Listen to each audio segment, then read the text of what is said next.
தென்னிந்தியாவுல ஒரு ஊரே ஒரு விழாவுக்காக முழுசா மாறுதுன்னா பாருங்களேன். இந்த விழா மூலமா நூத்துக்கணக்கான கோடி வருமானம் வருது.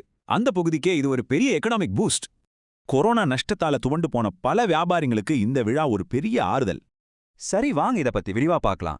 இதுல புராணம், பணம், நகர அமைப்புன்னு எல்லாமே இருக்கு. இந்த விழாவோட ஹைலைட்டே மதுரை ஆளும் மீனாட்சி அம்மனோட திருக்கல்யாணம் தான். கொடியேற்றத்துல தொடங்கி மீனாட்சியோட பட்டாபிஷேகம் வரைக்கும் ஒவ்வொரு நிகழ்ச்சியும் கல்யாணத்துக்கான ஒரு பில்டப் தான். இதுல ஒரு சுவாரஸ்யம் என்னன்னா, இது வெறும் ஒரு கதை இல்ல, ரெண்டு பெரிய கதைகள் சேர்ந்து ஒரு விழா. இந்த ரெண்டாவது கதை தான் அந்த தெய்வீக திருமணத்துக்கு ஒரு குடும்ப டிராமா டச் கொடுக்குது. இந்த ரெண்டு கதையும் சேர்றது தான் வாழும் பாரம்பரியம்ங்கிற ஒரு கான்செப்டை நமக்கு விளக்குது. அப்போ பாருங்க, மதுரைங்கிறது வெறும் கோயில சுத்தி கட்டப்பட்ட ஒரு ஊர் மட்டும் கிடையாது.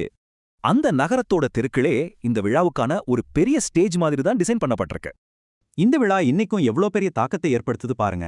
வியாபாரம் 30% வரைக்கும் அதிகரிக்குது. அதனால இது வெறும் சடங்கு இல்ல, இதுல பாரம்பரியமும் நவீனமும் ஒன்னா கலந்திருக்கு. இப்பெல்லாம் முக்கிய நிகழ்வுக்கு ஒரு டிக்கெட் வேணும்னா ஆன்லைன் லாட்டரி வரைக்கும் போயிருச்சு விஷயம். அப்போ இது வெறும் ஒரு திருவிழா கிடையாது, இது ஒரு நகரத்தோட ஆன்மாவையே வருஷா வருஷம் புதுப்பிக்கிற ஒரு சக்தி. இது நம்ம எல்லாரையும் ஒரு கேள்வி கேட்க வைக்குது. உலகத்துல எத்தனை நகரங்கள் அதோட கதைகளாலேயே உருவாக்கப்பட்டிருக்குன்னு.